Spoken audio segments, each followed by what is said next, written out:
Come to the days and read the review. Professor Basharat Shamim.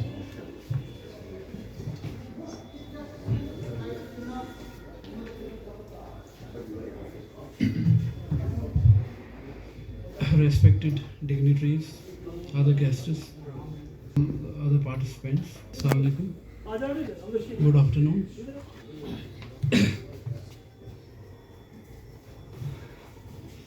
I again thank JNK Article and Academy for inviting me to their book launch ceremony, which is going on right now.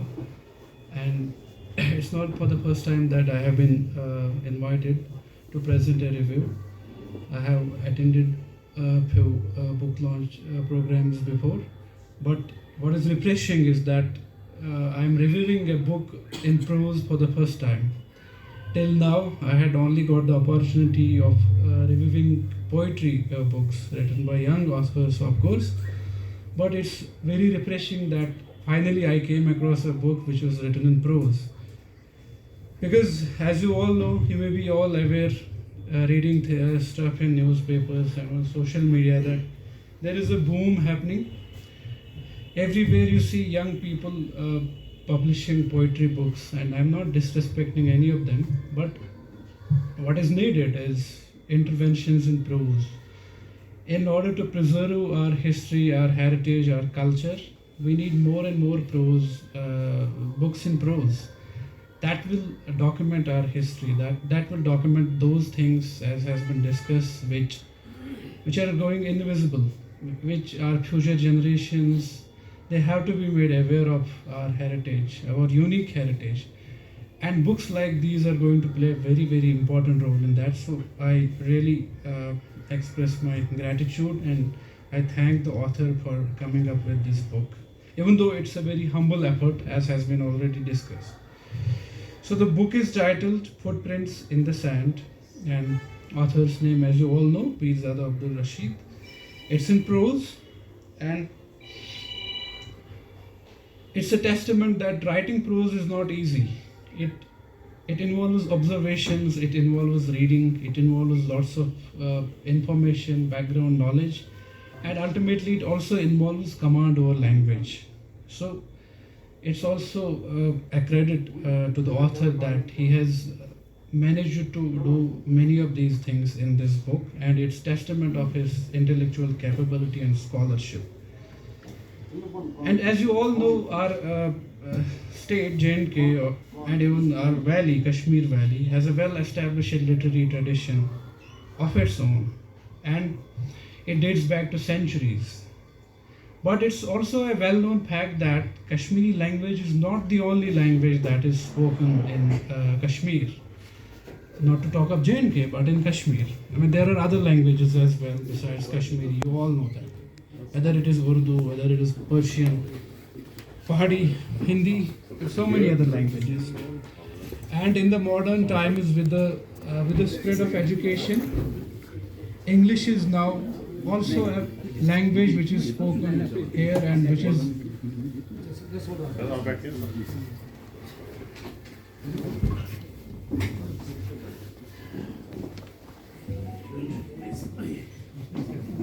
okay.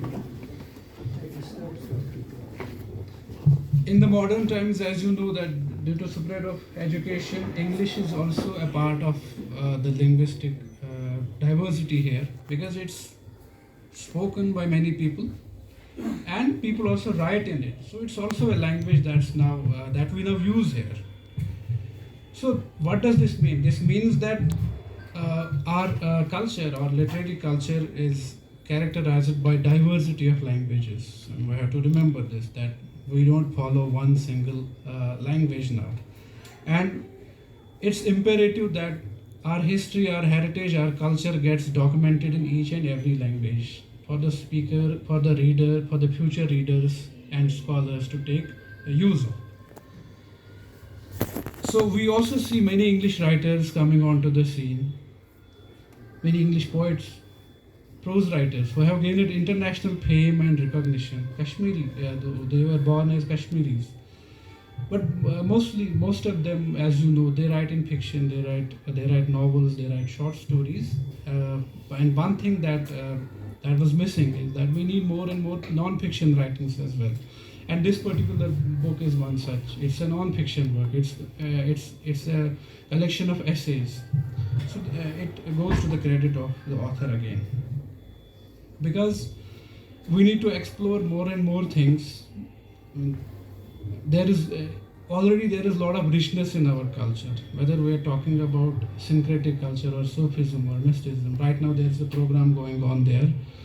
It's very much integral to our culture, very much integral to our ethos, but obviously we need to extend our scope, we need to extend our scholarship to those things which have not been documented till now, which don't get documented. And many of them have been documented in this book. I mean, like typical, like Samava, like Pulhair Khor, or many other things, Kasab, many other things that were part of our folk culture once, or even part of once upon a time they were part of mainstream culture. So we need to write more and more about them.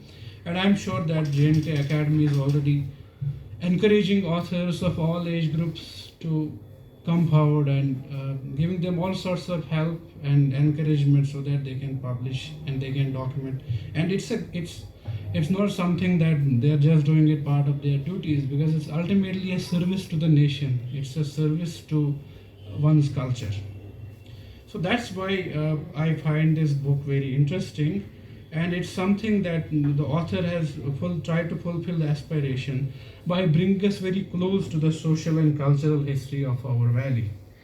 It tries to fill the gaps in those spaces which have remained unfilled till this point of time, and it tries to put out this information as a future archive for the people in the future to take benefit out of it, whether they are common readers, students, historians, or scholars. If we go by the title of the book, it seems very interesting, Footprints in the Sand. And without doubt, despite being a book of non-fiction, the title is of very high metaphorical significance. And there can be many meanings deduced out of this title. And one of the meanings can be that it implies the shadow of the past, because you leave the footprint behind on the sand. It could be revisiting some past memory or some past remnant of life, or even leaving some cherished legacy for the future generations. There is still there is diversity in the book, because there is no one single theme. There are many essays, and each essay is on a different theme, different topic. But they are connected to the title of the book, because they are about revisiting the old memories, revisiting the past, and revisiting those things which we seem to have forgotten. So that's where the title comes very handy. There are obviously diverse essays, and they cover many social and cultural features of our land. And through these essays, author seems to provide his opinions, arguments, but sometimes also objective and critical observations. Author has tried to consciously document some aspects of our culture and history. And it also says that the author seems to have good bit of comprehensive observation and outlook, because it's necessary if one is going to write a book of this study. The prose style, if we talk about the formal devices, the prose style is very simple, it's very straightforward, it's very plain, and it can be read and understood by any reader, regardless of age or competence or education background, because it's extremely simple, it's very lucid. But at the same time, even if they are written in simple language, lucid language, they have profound thoughts in them, and style is very condensed. So it again shows the skill of the author. And I must also tell you that this book also contains lots of anecdotes and epigrams. There are also references to religion, morality, and also our old mythology and folklore as well. Again, this shows the wide scholarship and knowledge of the author. And it's also worth mentioning that this style of essay writing was first articulated and prescribed by a very great British writer and philosopher, Francis Bacon, who started the essay writing in English, even though essays had been written in other languages. So the prose in the book is very terse, but at the same time it's well structured and logical. There are no illogical things or superfluous or extraneous things. And very frequently in the book you will find very pithy or proverbial statements, and I have noted a few of them. And also the readers at times are addressed in a very conversational style.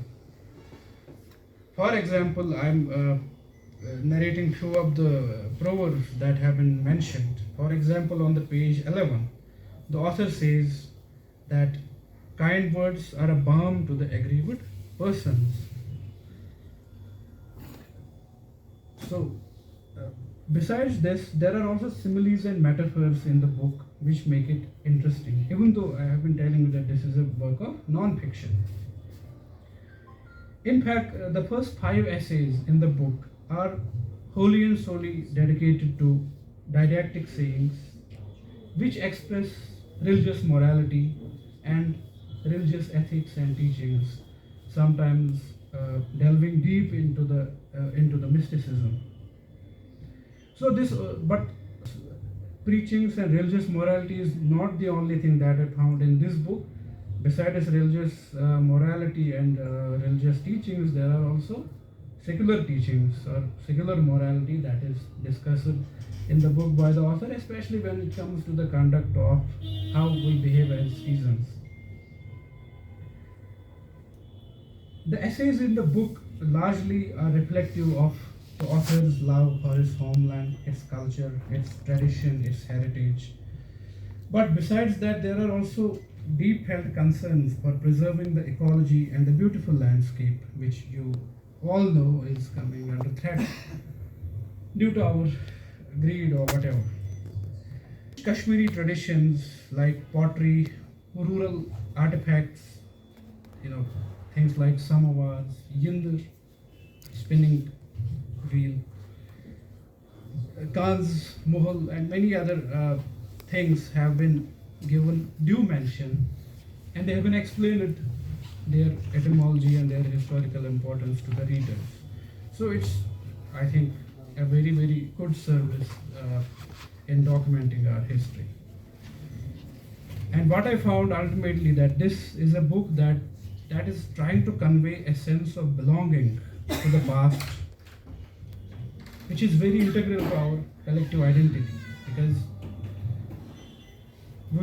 our identity will remain only if we have a sense of our past, if we make efforts to preserve that and feel proud about that and try to reflect that in our dealings in the world. And I guess this is a very important contribution that way, this book. Again, congratulate the author, again congratulate the J&K Academy for encouraging such writings, for encouraging such authors and giving them all kinds of support and cooperation. So I thank everybody, and I hope this book is read by everyone.